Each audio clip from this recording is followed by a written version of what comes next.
Reactor. Nakaka-proud lang na yung idol ng mga ito. 13 Hi guys! Welcome back to my channel, Trending Pia po. Ayan, bago natin start ng ating reaction video, pasalamatan man natin si Lord. Thank you po. At syempre guys, pasalamatan natin na may-ari ng video, Kalingap Edo. At syempre kay Bibi Beyonce na post na hugot. Sa bagong lahat, ayun. Ayan po, salamatan muna natin. Syempre, ang manang Kalingap Kuya Bal Santos Matubang, Kalingap Rob, Ate Edna, si Ma'am Jack, ayan, supportahan po natin Kalingap Edu, Kalingap Dan, Kuya Jomar Vlogs, ayan. Maraming salamat po sa lahat na nagla-like, nagsishare at nagsasubscribe kay Trending Pia. Maraming salamat po. So, yun na nga guys, i-reaction video natin itong sabi ni Bibi Beyonce, postahan mismo ako. Syempre, ganun talaga. Lalo na't mag-shota kayo, di ba? Syempre, mamimiss nyo isa't isa. Hindi pwedeng hindi yon.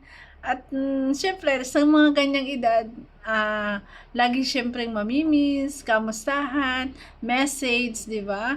Kaya nga gusto niya ay makasama si Kalingap Edo, isama siya sa pag-scout.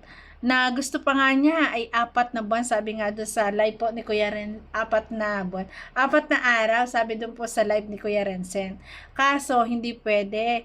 At iniingatan ni Kalingap Edo ang kutis po ng ating Bibi Beyonce. Kasi nga mainit, hindi maganda ang panahon, baka po siguro hindi lang sa kutis talaga, baka magkasakit. Kaya talagang iniingatan niya ang kanyang wifey. Pero kung tutuusin, mas gusto po talaga ni Bibi Beyonce nakasama siya pag-i-scout kasi safe. Hindi siya nag-aalala. Yun ang ibig sabihin safe, guys. Hindi siya nag-aalala sa kanyang hobby kasi makasama sila. O, di ba? At walang selos na magaganap. O, di ba? Siguro hindi sila nakita nung araw na to o ngayong araw na to kasi ito post lang kanina. Siguro hindi sila nakita. Kaya sabi niya, postahan ni Snoko. Anong sagot dyan ni Kalingap Edo? Miss na rin ako. Ayan. Pustahan, pupuntahan ni Kalingap Edo yan ngayon. Ngayong gabi. Ayan. At sabi nga ni Kuya Rensen, lagi naman magkasampo ang hobby. Siyempre, boyfriend and girlfriend, di ba? Yung moment nila lagi yung bawat araw. Siyempre, di ba? At alam natin na mamimiss nila ang isa't isa. Di ba? Ganun eh. Para naman hindi natin pinagdaanan yan. Kung pwede nga lang, oras-oras, katabi natin, minuto, di ba? Kulang na nga lang, di ba? Hindi na maghiwalay. Pero hindi pwede kasi kailangan mapagtapos mo na ng pag-aaral para sa future, di ba? Ay, grabe. Tapos ito na yung bagong post ulit niya, oh. Uy! Picture nilang dalawa. Uy! Nakita talaga yung kanilang kasal. Kanilang pictorial o kasal. Ay, nanbang. Mahulog sa'yo. Ang ganda ni Latina girl. O, di ba? Ang ganda. Grabe naman, pagkakaganda naman, no? Kasalanan nga bang mahulog sa'yo? Di ba? Yun yung hindi kasalanan. Kasi sumusunod lang tayo sa puso natin. Sumusunod lang tayo sa nararamdaman natin. At actually, hindi naman kasalanang magmahal o mahulog ang loob mo sa isang tao kasi nakikita mo talaga nandun yung hinahanap mo sa isang lalaki. Ganon. Natural lang na mahulog ang loob. Kanta yan. Kanta lang yan. Pero, grabe.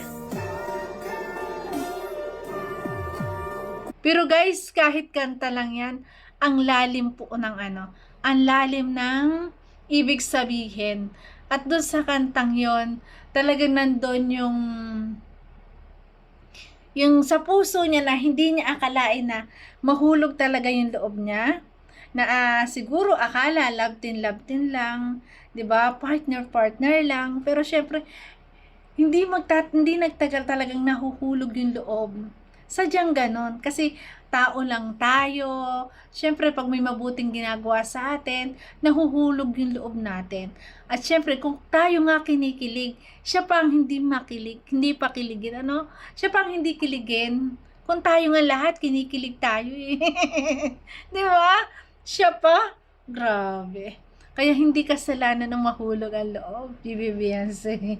Nagpapakatotoo ka lang sa nararamdaman mo. Ay, grabe. Ang ganda-ganda naman, no? Ano mo yan? Bagong gising? Grabe naman. Kahit bagong gising, napakaganda. Sana all na lang. So, ito na, guys. Ayan. Ito po yung upload. Ito po yung bagong ngayon, scout po ni Kalingap Edu na si Jella. Si Jella ay 14 years old nang sumama sa kanyang asawa at ngayon 18 years old na sila. 'Di ba?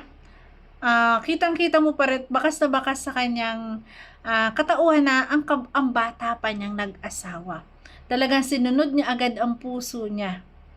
'Di ba? Sinunod niya agad, nag-asawa agad, which is hindi tama, 'di ba? Sa murang edad, sa 14 years old, ito pa yung edad kasi na dapat mag-enjoy pa sa kabataan. Edad na dapat ay nasa patnubay ng magulang. Pero dahil sa umibig, ayan, nakapag-asawa agad ng maaga. 'Di ba? Hindi rin naman mawala na hindi pagsisisi kasi may ganito yung buhay. Parang hirap din sila naman, hirap talaga sila sa buhay kasi ang bata pa niya nag-asawa at ang kanyang asawa ay 20 years old lang. Kaya napaluha siya kasi hindi siya siguro sanay ng tinutulungan. Natutulungan or tinutulungan. Napaiyak siya na siya bibigyan ng pera ni Kalingap Edu. Pagkatapos ng kwento-kwento sa mga kwentuhan nila, nakikita ko ba yung talagang inspire na inspire si Kalingap Edu, inspire siya magbiro, inspire siya mag-interview. Kasi alam natin, ang camera woman ay ang kanyang wifey, di ba? Grabe. Panoorin natin, guys. Jella, Angelica. Ayo, ang ngiti, oh. Diba? Hello. Grabe dito, ano? Ito, mayroon tayong kunting hapon. Hindi pala ito. Mali. Ito, wala kasi akong dalang ngayon eh. Wala akong dala ngayong pang grocery para, ano ba kailangan niya ito? Grocery, pagkain, di mo na? Naiyak siya. Grocery? Ba't ka nag-iiyak na agad? Naiiyak na po talaga. Iyakin ka agad? Iyakin ka? Pinapakitaan lang kita ng cash. Angelica. Ganang umiyak. Bakit ka na Ano nangyari? Shy type? Siguro talagang naano siya sa hirap ng buhay yun, naiiyak siya. Kasi may taong tutulong sa kanya, sa kanila. Diba? Naiyak sa tuwa. Oh, so sorry. Bihira may nasabi yata ako mali Kulang ba kayo dito sa pagkain? Bakit? Kulang bang ginagawa ni Mr. mong pagtatrabaho? Or di ka sanay na matulungan? First time lang po kasi. First time na kayo makareceive ng tulong. Paano naman? Nakakayat guys. Ito ko medyo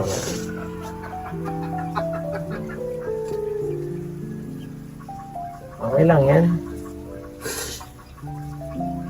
Naiyak siya sa tuwa. Ito lang umiyak. Hindi ko alam ang gagawin ko eh. Hindi ko naman pwedeng i-take over sa kasama ko nito.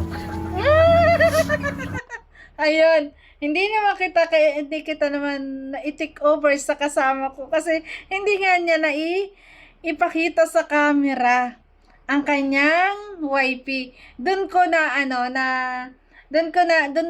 naisip na si YP talaga ang kanyang kasama kasi kahit sa pag-touch or sa pag-comfort niya, talagang kita natin na limit siya. Nakalimit siya. At hindi daw niya maipapa-comfort sa kanyang kasama. Kasi hindi niya pinapakita sa camera, di ba? So, bakit ka naiyak ano, Angela? Yun, Ay, pakinig ko Jen, yung boses ni Vivian Sita na, ang ganda. Ay, grabe. na-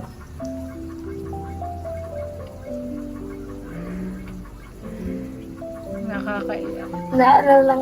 Ang bata pa niya, guys. So, kita niyo naman, no? Batang-bata pa siya. O, tingnan naman itsura. Tapos payat. Kitang-kita natin talagang hirap sa buhay. Siguro minsan yung mga gantong edad, nagsisisi din sila, na maaga nakapag-asawa. Kasi, guys, sa halip na nag-i-enjoy ka, di ba, sa iyong kabataan, hindi mo nagagawa kasi nag-asawa ka ng maaga. Hindi ka makakalabas basta-basta, hindi ka makakapunta kung saan-saan kasi may asawa ka na. 'Di ba? Kaya sa lahat ng mga kabataan, maging aral po sa lahat to na hope po mo nang sa edad na 14, huwag na huwag po kayo mag-aasawa. Grabe, napakabata pa po niyan. At yung ganong edad talagang nasa patnubay pa po talaga ng magulang.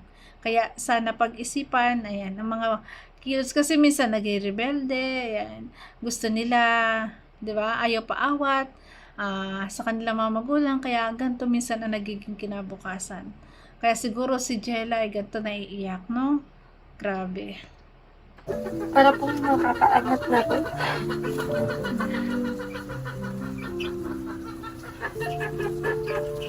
Matagal. Parang ano ba, parang feeling mo dito ba nung sa parang walang parang nahihirapan ka rin dito kayo ng pamilya mo ay ng asawa mo or feeling mo parang hindi umuusad or feeling mo matatagalan pa kayo bago makahanap ng Ayun. Mahirap talaga. makaluwag-luwag ganun. Mahirap. Kasi kung parehas kayo walang trabaho talaga mahirap yan. Yes, totoo yan. Mama ka lang bigla eh.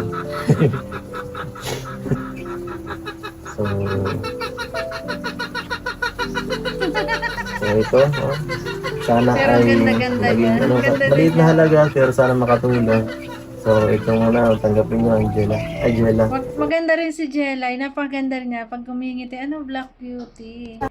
Oh, Wow, salamat din. para sa Makatanggap siya ng konsumo ninyong pamilya. Baka may gusto kong sabihin Nakangiti na siya. sa ating mga manonood or sa atin sa kalingap. Labas mo lang, okay lang yun. Magkakaibigan tayo dito ng lahat, okay lang. Sana po ay marami rin pong makapanood nito. At marami rin pong magtulong po. Makatulong sa kanila.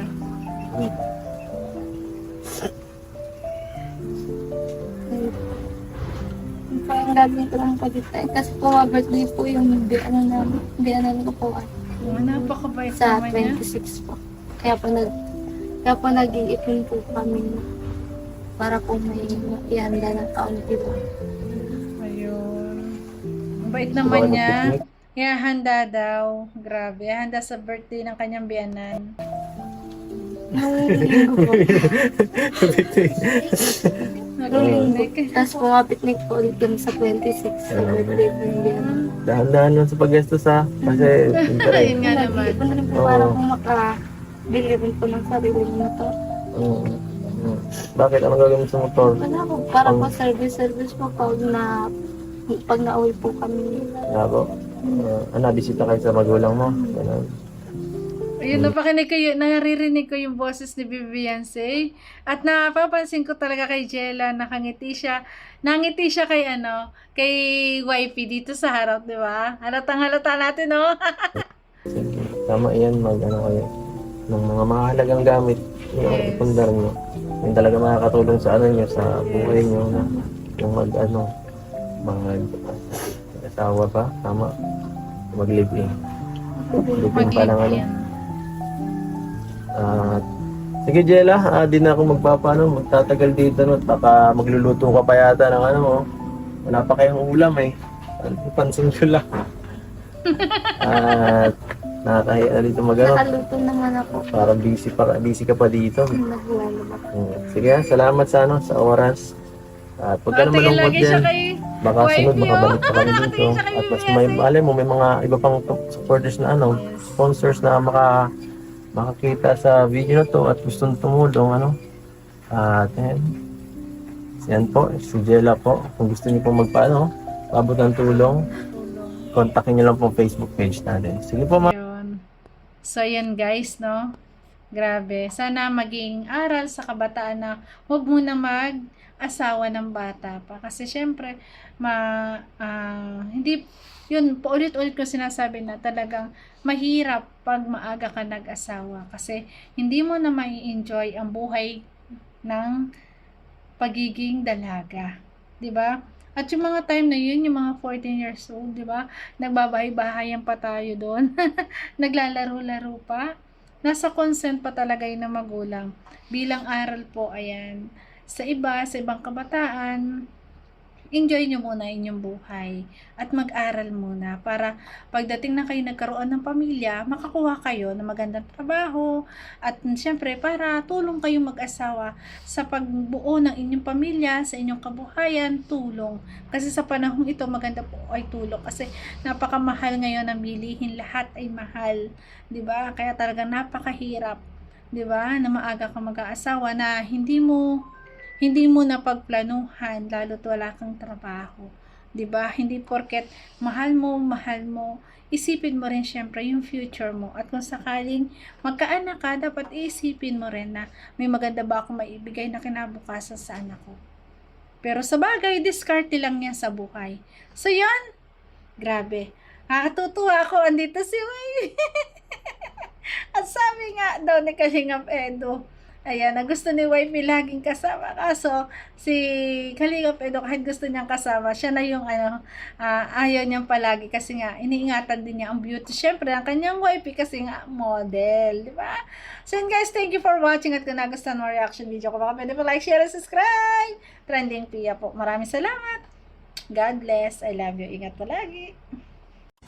I love you.